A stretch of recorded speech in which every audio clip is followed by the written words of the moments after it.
इतना टाइम बोलने क्या बोल रहा था? कथा सुनाई थी अभी जो पीछे आप सुन चुके हो। जैमिनी जी, जैमिनी किसके शिष्य थे? वेदव्यास जी के। लेकिन गुरु की बात पे विश्वास नहीं किया। गुरुजी ने जो बोला था उसमें मीन में कर दी। गुरुजी ऐसा नहीं हो सकता, ये आप गलत बोल रहे हो। फिर उसका परिणाम क्या हुआ? माया के प्रभाव में इंसान से शिष्य से क्या बन गए? जानवर, पशु योनि में चले गए। तो फिर उसको स्वीकार किया कि गुरुजी आप जो कह रहे हो वो ठीक है। बड़े बड़े जो, और जैमिनी को साधारण नहीं थे शिष्य, जैमिनी के द्वारा भी एक शास्त्र रचा गया है। इतने विद्वान शिष्य थे जैमिनी वेदव्यास जी के। और छोटी मोटी बात नहीं, कहते राम कृष्ण से बड़ बड़े तीनों ने गुरु कीन, तीन लोग के धनी गुरु आगे अधीन। राम कृष्ण जैसे जो अवतार है भगवान के, उन्होंने भी गुरु के सामने गलती की और उन्होंने उसका परिणाम भोगा। आपको याद दिलाने के लिए बोल देता हूं एक प्रमाण, इसी में भागवत जी में आएगा आगे।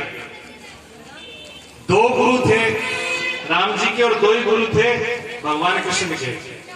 संदीपनी ऋषि से उन्होंने विद्या प्राप्त करी थी, पढ़ाई की थी। उज्जैन के अंदर संदीपनी, यहाँ से उज्जैन में पढ़े वो।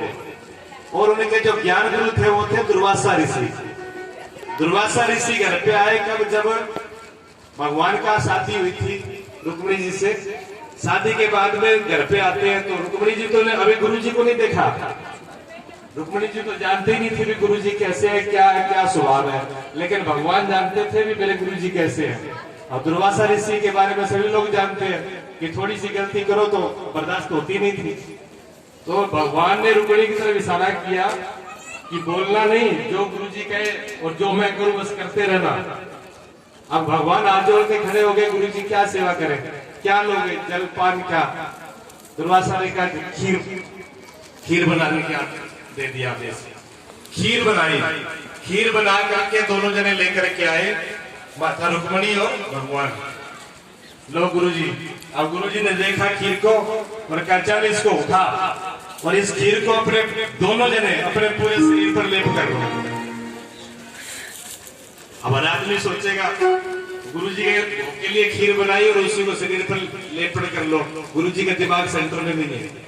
लेकिन भगवान जानते थे, रुक्मिणी को तो शंका हुई, रुक्मिणी भगवान की तरफ देखने लगी।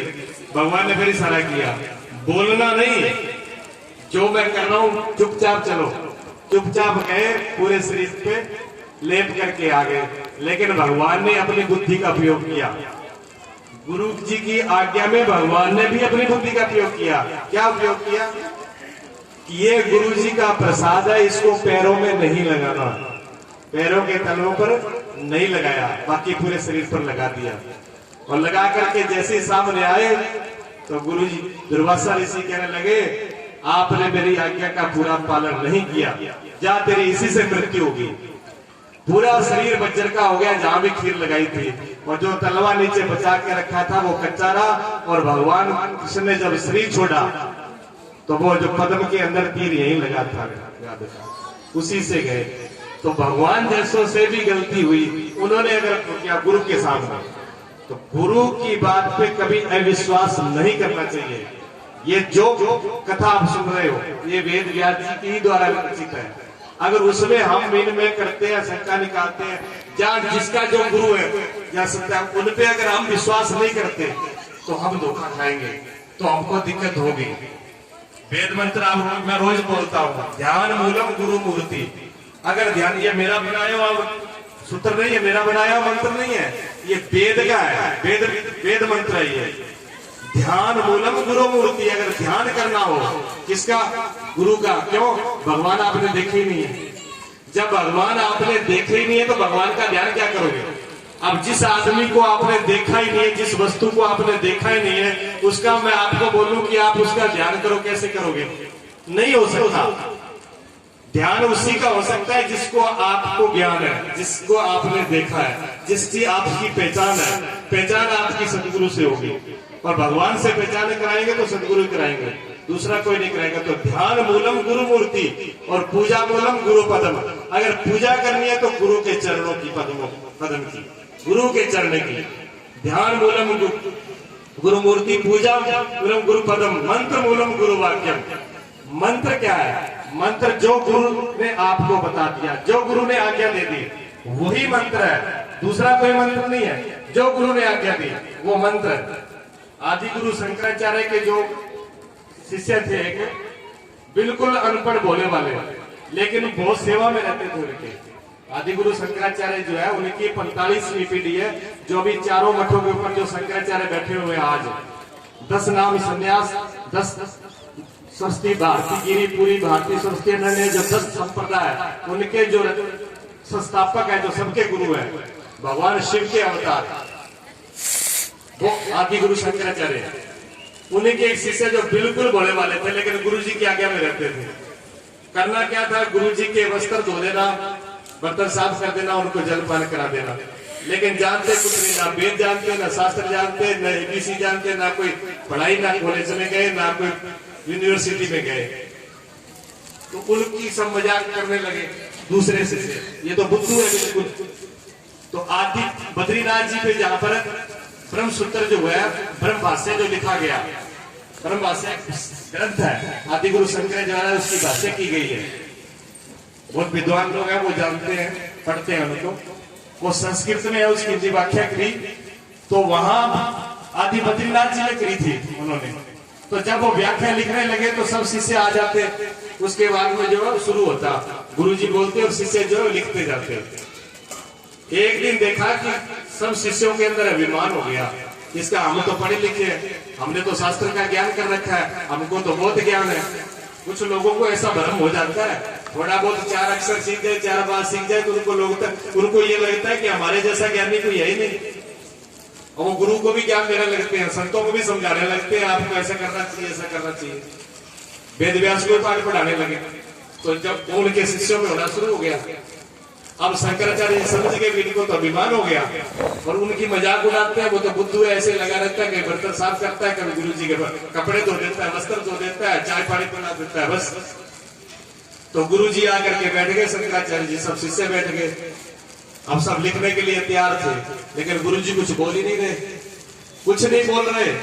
अब मुंह की तरफ देखते रहे। जब टाइम ओवर हो गया तो गुरु शिष्य ने हाथ जोड़ा, गुरु जी सब लोग आ चुके हैं, अब तो आप बोलो।